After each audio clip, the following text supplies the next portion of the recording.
Assalamualaikum warahmatullahi wabarakatuh. Salam jumpa dan selamat bergabung di SMKS YP 17 Cilegon. Selamat bergabung juga di jurusan Bisnis Daring dan Pemasaran. Dan selamat bergabung lagi di channel Pemasaran SMKS YP 17 Cilegon.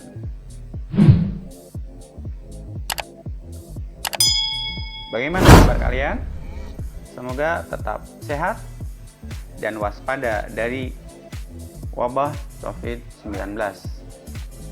Marilah kita bersama-sama dimanapun kita berada tetap menggunakan protokol kesehatan COVID-19. Dan semoga wabah ini segera sirna dari kota Cilegon, dari negara kita Indonesia, dan dari seluruh dunia ini. Amin. Oke, bagaimana perasaan kalian setelah memasuki jurusan pemasaran? Adakah yang menyesal? Ikhlaskan ya.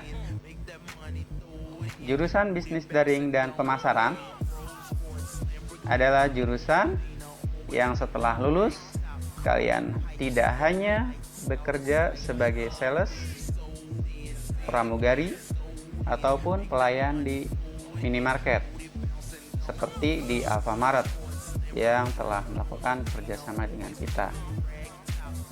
Kalian bisa saja kerja di bidang lainnya,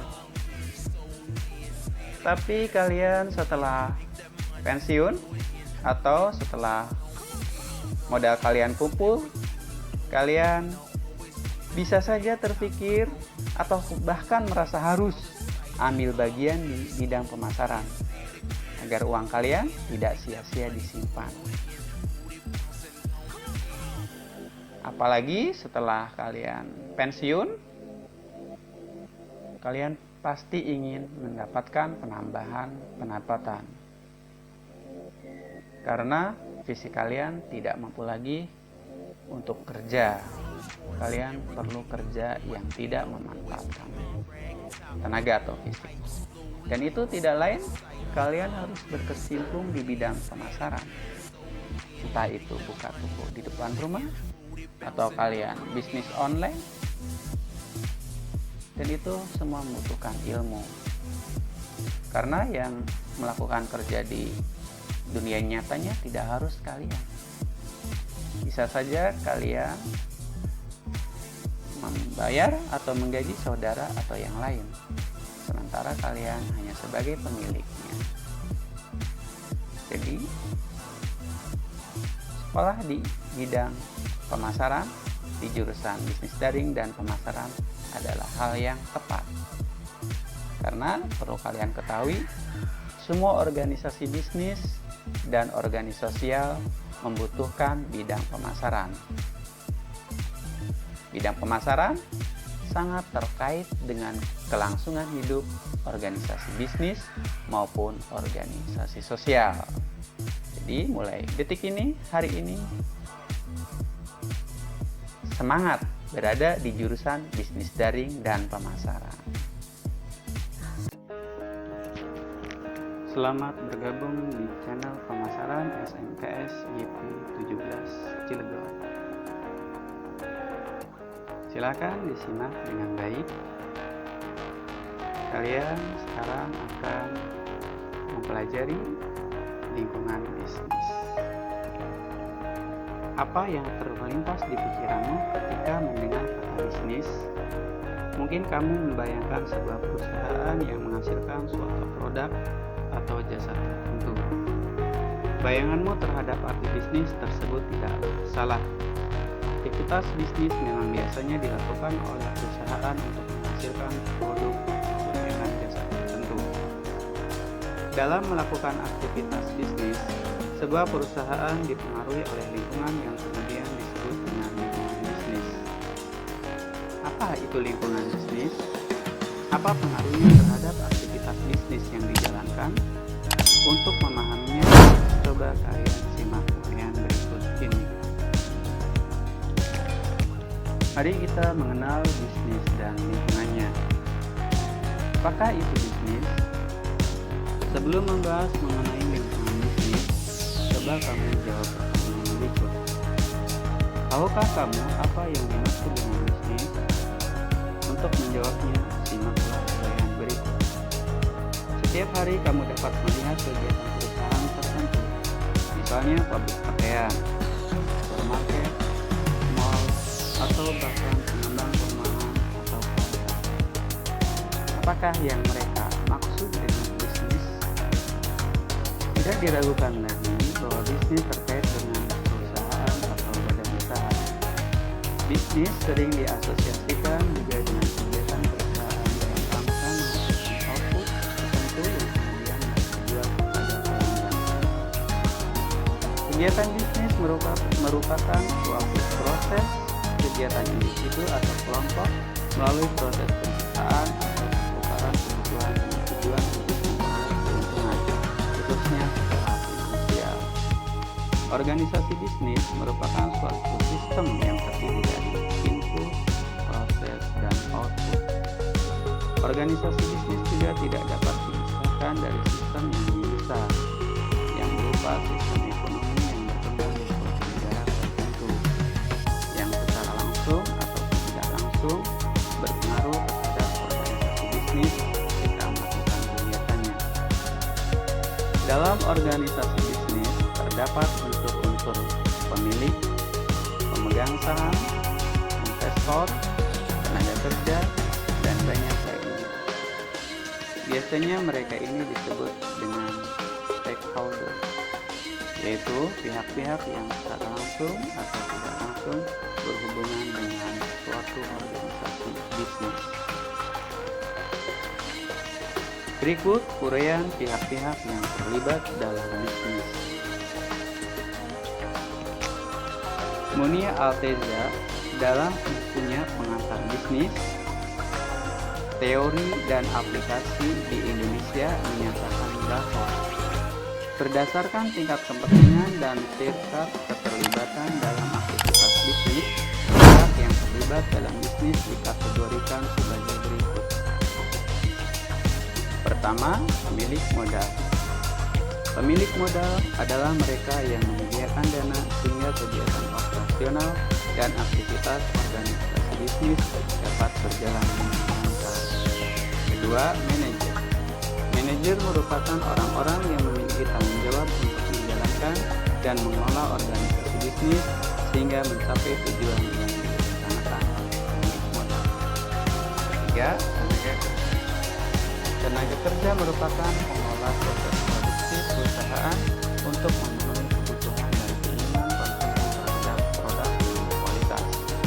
Biasanya tenaga kerja adalah mereka yang bekerja untuk menghasilkan produk yang nantinya akan dijual oleh bisnis ke pelanggan atau konsumen. Yang keempat, konsumen. Konsumen merupakan pembeli produk yang dihasilkan oleh organisasi bisnis. Konsumen merupakan kelompok potensial yang akan menggunakan produk atau jasa yang dihasilkan oleh organisasi bisnis. Bisnis memiliki tujuan tertentu. Bisnis tidak hanya bertujuan untuk memenuhi kebutuhan masyarakat atau konsumen. Terdapat beberapa tujuan lain yang biasanya ingin dicapai oleh suatu organisasi bisnis, yaitu sebagai berikut. 1. Pemenuhan kebutuhan dan keinginan konsumen. Contohnya produk sepeda motor untuk sarana transportasi yang mudah dan fleksibel. Kedua, keuntungan usaha. Semua organisasi bisnis menginginkan keuntungan secara finansial atas bisnis yang mereka lakukan. Ketiga, pertumbuhan dan perkembangan yang berkelanjutan. Bisnis ingin berkembang, tidak hanya sekarang, tetapi juga di masa mendatang. Untuk itu, bisnis harus terus tumbuh dan melakukan usaha agar berkelanjutan bisnis tersebut terjamin. Keempat, mengatasi berbagai risiko. Contoh usaha ini adalah Biro Jasa Keamanan dan lembaga asuransi. Kelima, melakukan tanggung jawab sosial. Banyak usaha yang mulai peduli terhadap lingkungan sosial selain mengejar keuntungan. Contohnya produk mobil ramah lingkungan, produk plastik daur ulang, dan lainnya. Selanjutnya, marilah kita mengenal lingkungan bisnis. Kondisi bisnis sangat banyak berpengaruh pada kehidupan masyarakat. Demikian pula sebaliknya. Kondisi masyarakat dapat mempengaruhi dunia bisnis. Dengan demikian, terdapat keterkaitan antara bisnis dan lingkungan, baik yang ada di sekitar tempat bisnis, yang ada di dalam bisnis itu sendiri, maupun lingkungan makro yang lebih besar. Namun, sebenarnya apakah yang dimaksud dengan lingkungan bisnis? Pengertian lingkungan bisnis.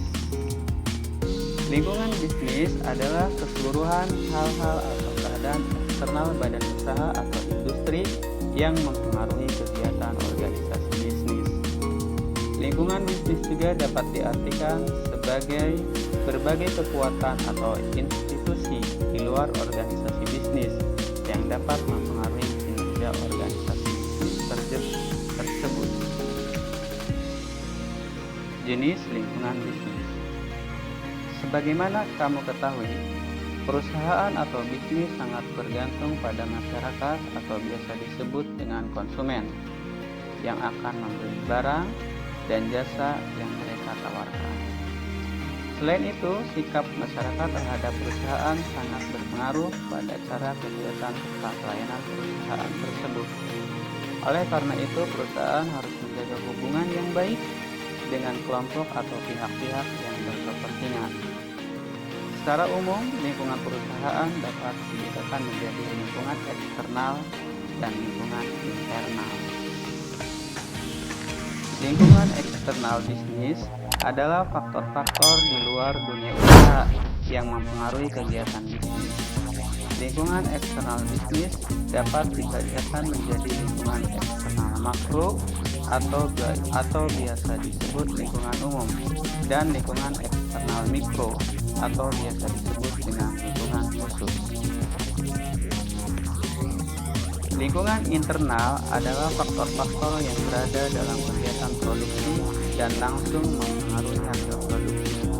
Ini artinya lingkungan internal merupakan lingkungan yang berada di dalam bisnis itu sendiri. Misalnya tenaga kerja, peralatan dan mesin, permodalan, bahan mentah, sistem informasi dan administrasi sebagai acuan manajemen dalam pengambilan keputusan. Selanjutnya, silahkan kalian browsing dari berbagai sumber. Apakah arti perencanaan? Apakah arti bisnis? Apakah arti lingkungan? Dan apakah arti lingkungan pemasaran?